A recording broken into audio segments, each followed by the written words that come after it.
Yo, you see that Black Widow trailer, fam? That's about to go off. I heard this Mulan though looks a little different. Let's see what it looked like. Do you know why the Phoenix sits on the right hand of the Emperor? Please protect her. What is your name, soldier? What the fuck is this Phoenix? Look, I want some mushu. Mushu, you hungry? No, Lee, not mushu. Some mushu.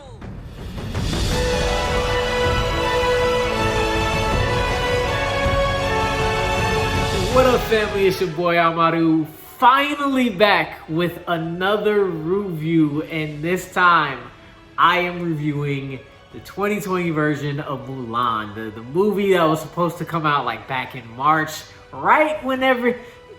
Sorry, let's not bring that up. But we finally got to see it. Disney Plus is telling everybody drop $30. You get to keep it for as long as you want on Disney Plus, as long as you have it. So family, if any of y'all want to send me some money, I can get you a username. RuViews does not condone the sharing of any digital content you do not pay for. Thank you. Disney's hitting us with another live-action remake of one of its animated classic. But unlike the one from last year, this is not a shot-for-shot remake of what you knew from Mulan in the 90s. This actually isn't anything like the movie. No, Disney decided to take the story from the original folklore of the heroine Mulan.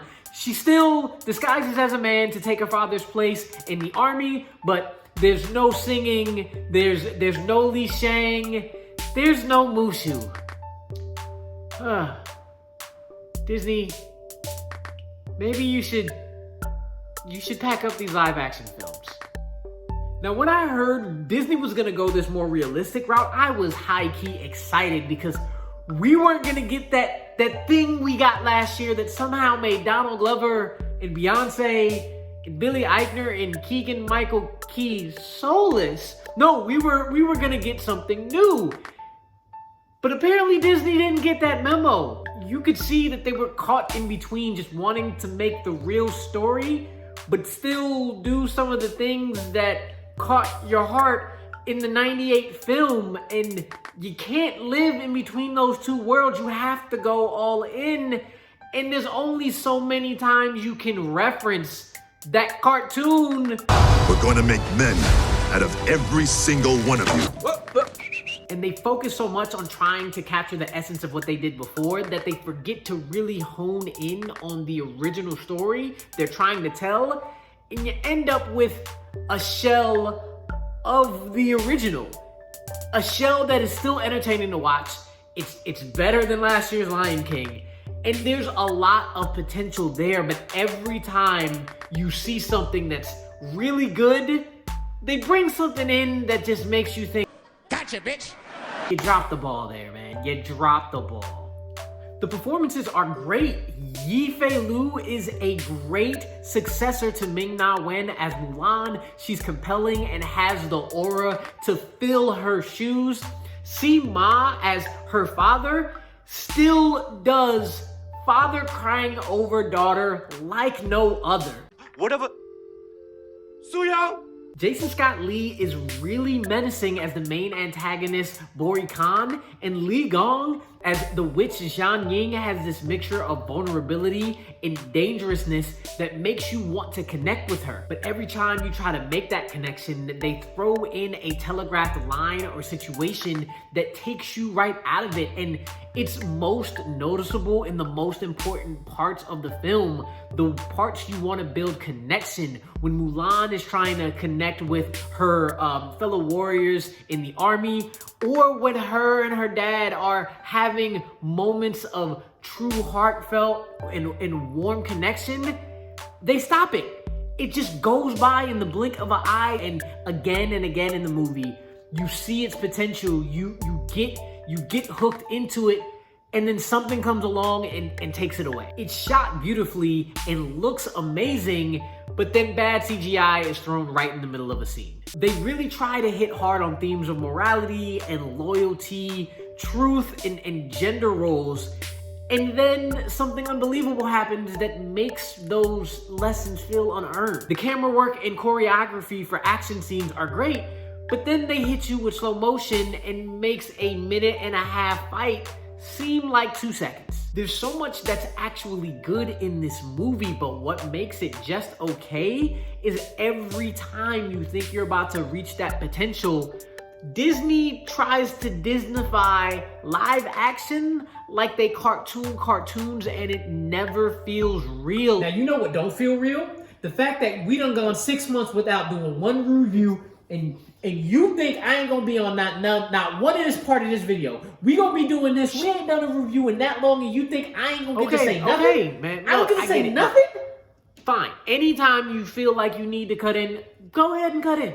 Thank you. Yeah, no problem, man.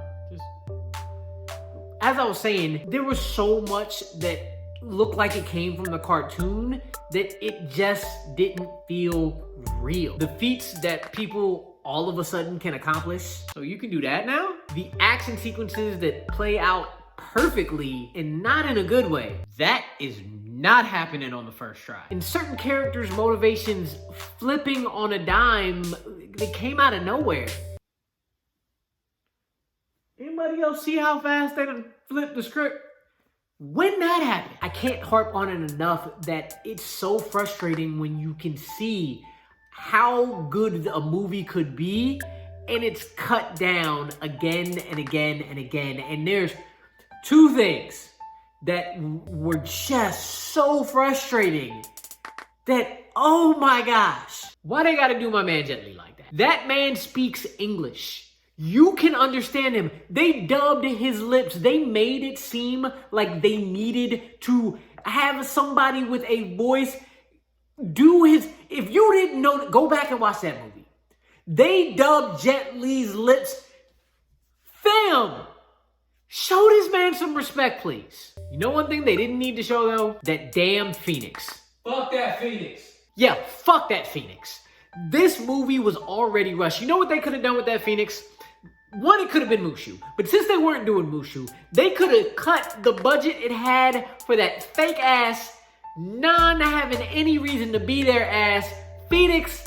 Cut that budget, add 30 minutes to the movie, make it feel fleshed out, so the potential that was there that you see can actually play out in reality and not like a cartoon. It is not the cartoon Disney. I'm so frustrated because this movie is so good, but it isn't. I just wait for the next video. Next section. In the end, you may be really surprised by the final score I give. I'm very animated about this. I haven't done a review in a while, and this movie I've been looking forward to.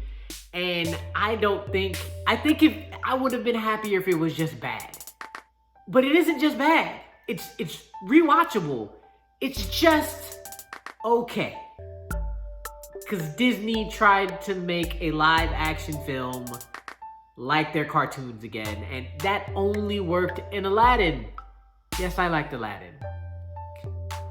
So with that, I'm giving the 2020 live action Mulan 7 out of 10. Can I come into the out now? Please, can we go into the outside now? Alright, family, that was my review. Our review. Yes, our review for 2020's live action remake of Mulan. Tell me what you thought about it in the comment section below. Please make sure you like, share, and this video and subscribe to the channel. Also, check the bite size link in the description below. I'm still doing those a lot, even though I can't do these as much. At least I'm not choosing to, because this is a lot of work, man.